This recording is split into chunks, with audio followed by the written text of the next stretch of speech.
আপনারা সবাই জানেন যে বাংলাদেশের এই মুহূর্তে আলোচিত বিষয় যেটা, সেটা হচ্ছে যে সাকিব আল হাসান ওয়ানডে খেলবেন কিনা, এবং তার থেকেও বেশি আলোচিত জেদ্দার যে নিলাম আইপিএল এর মেগা অকশন, সেটাতে হচ্ছে 24 এবং 25শে নভেম্বর বাংলাদেশের কোন কোন ক্রিকেটারের দল পাওয়ার সম্ভাবনা রয়েছে। আতিফ আজম 12 জন ক্রিকেটার, 6 জন পেসার, 4 জন স্পিনার এবং 2 জন সলিড ব্যাটার। চান্সের দিক থেকে কি মনে হচ্ছে যে যাদের নাম্বারটা বেশি তাদের চান্সটাই বেশি? না, আমি মানে টু বি অনেস্ট, যে দুজন ব্যাটসম্যানের কথা বলছি আপনি, জি, মানে লিটন এবং তাওহিদ হৃদয়, মানে দেয়ার চান্স ভেরি স্লিম। এটা যেমন সত্য মেহেদী হাসান এবং মাহাদি, শেখ মাহাদি, তাদের চান্সটা খুব স্লিম। ওকে, সাকিব আল হাসান 3 সিজন কিন্তু আইপিএল খেলেন, 21-এর পর খেলেন নাই। হ্যাঁ, 3 সিজন খেলছেন না। তা এইভাবে চিন্তা করলে সাকিব আল হাসানের চান্সটা নাই বলা যাবে না, বিকজ এখন আবার সাকিব আল হাসান চান্স একটু বাড়তে পারে, বিকজ হোল সিজন থাকবেন, এক্স্যাক্টলি, তাকে পাওয়া যাবে, এনওসি সংক্রান্ত ভেজাল কম হতে পারে। সো এই সব কারণে হতে পারে সাকিব আল হাসান। এই হলো গিয়ে আমার মনে হয় রিশাদের চান্স আছে।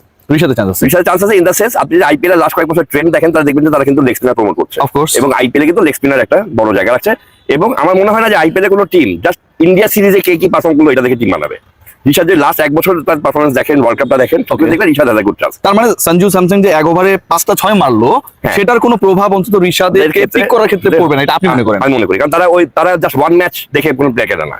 এরপরে আমরা আসি পেস বোলারদের দিকে। ওকে, আমার খুব একটা মনে হচ্ছে না যে হাসান মাহমুদ কিংবা তানজিম হাসান সাকিবকে নিয়ে খুব বেশি আলোচনা হবে। ওকে, বিকজ ওরকম টাইপ বোলার তাদের আছে। মানে কেন হবে না? তানজিম সাকিব তো হচ্ছে লাস্ট ওয়ার্ল্ড কাপে ঋষাদের থেকে অনেক বেটার ছিল। হ্যাঁ, ভালো বল করছে, বাট ওই টাইপ প্লেয়ার তাদের আছে। আচ্ছা, মানে ওই টাইপ প্লেয়ার, মানে 140 123 এরকম বলা আছে। আপনার ধরেন এই দুইটার মধ্যে তারপরে তানজিম সাকিব ভালো বল করছে, তানজিম সাকিব ব্যাপারে হাসান মাহমুদকে তারা মানে হাসান র পেসটা আবার এত পেস না, সেক্ষেত্রে আমার মনে হয় জেন্টাল পেসার কি বলতে, হ্যাঁ, হাসান মাহমুদ। তো তাদের চান্সেস কিরকম আমার মানে খুব একটা দেখছি। আমি দেখছি, আমার মনে হয় যে তাসকিন আহমেদ গত 2 বার ধরে আইপিএল এ ছিলেন, এক্স্যাক্টলি, তার ব্যাপারে একটা আগ্রহ থাকতে পারে, থাকার সম্ভাবনা আছে।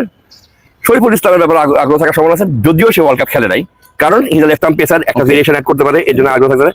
একজন প্লেয়ার মানে কনফার্ম এবার নিলামে উঠবেন, তিনি হচ্ছেন গিয়ে দল পাবেন মুস্তাফিজ। ওকে, গতবার যখন তিনি চেন্নাই সুপার কিংসের জন্য খেলছিলেন, তখন তিনি কিন্তু যখন বাংলাদেশের জন্য চলে আসছেন, তারা কিন্তু হাই উইকেটে ছিলেন, প্রথম ম্যাচে ম্যান অফ দ্য ম্যাচ হয়েছিলেন। Exactly, Mustafiz has good chance.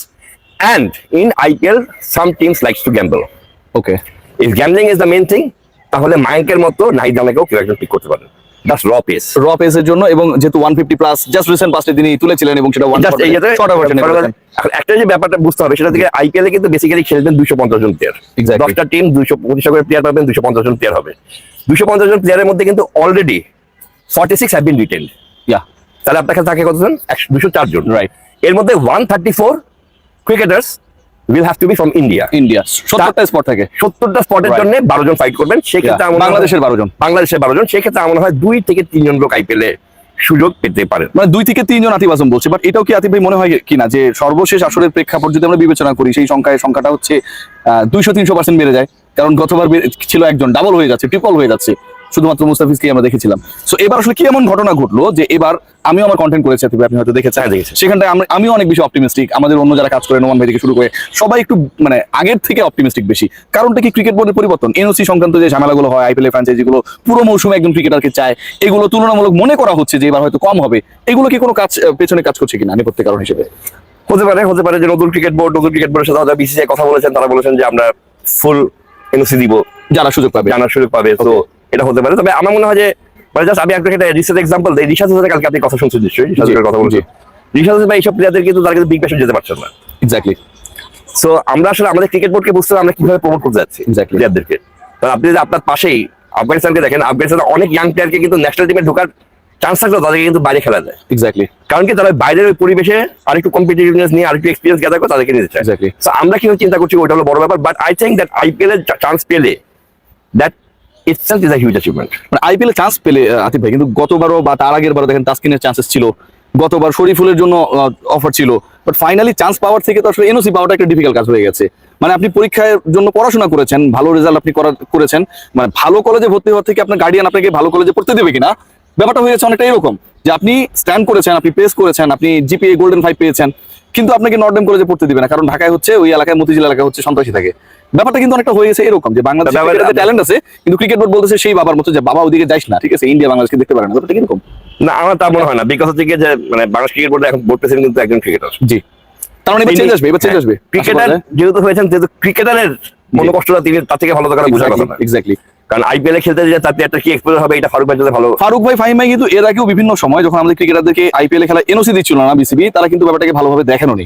আপনি মনে করে দেখেন যে তারা হ্যাঁ দেখেন এখন প্রশ্ন থেকে যে তারা আগে যে চান্সে ছিল জি সেই চান্সে ফারুক ভাই থাকবেন কিনা, কারণ ফারুক ভাই তো আগের চান্সে থেকে তো মানে চান্দিকা হাতুর সিং এর চাকরিটাও খেয়েছেন, তো এই বেরো যেন ওই চান্সেই থাকেন। আমি হাতুর সিং এর চাকরি খাওয়ার ব্যাপারটা নিশ্চয়ই মানে এটা ওই যে বলছেন যে আমি আগের চান্সে আছি, একদমই তা ওইভাবে আগের চান্সে যখন থাকা আমি আশা করি যে তারা থাকবেন, এনওসি নিয়ে ঝামেলা করবেন না। এনওসি নিয়ে ঝামেলা হবে না। আতিফ আজম, আপনি যদি পার্সেন্টেজ আমি যদি জিজ্ঞেস করি চারজন ক্রিকেটারের ক্ষেত্রে, আপনি একটু আমাকে যদি শেয়ার করেন যে আসলে হাউ মেনি পার্সেন্টেজ আপনি ফিল করছেন যে চান্স পাওয়ার ক্ষেত্রে।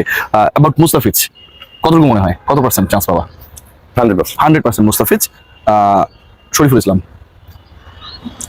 Shariful and Taskin both will be 70% সুযোগ নেই, 30% সুযোগ রয়েছে। তাসকিন শরীফুলের মধ্যে কি মনে হয় না যে একটু তাসকিন এগিয়ে আছে? হ্যাঁ, বিকজ তার প্রতি মানে তার কিন্তু কনসিস্টেন্সি খুব ভালো। মানে আচ্ছা, সাকিব আল হাসান? সাকিব আল হাসান 40% সাকিব আল হাসান। বিকজ অ্যাভেবিলিটি আছে। একটা ঘটনা, লাস্ট একটা জিনিস শেয়ার করে শেষ করবো। আতিফ আজম, গতকাল চেন্নাই সুপার কিংস তারা একটা দিয়েছিল যে জাদেজার হচ্ছে আপনার অলরাউন্ড পার্টনার হিসেবে, টুইন পার্টনার হিসেবে আসলে কাকে দেখতে চান, একটা শ্যাডো দেওয়া হয়েছিল। সাকিব আল হাসানের ছবি সেটা ছিল।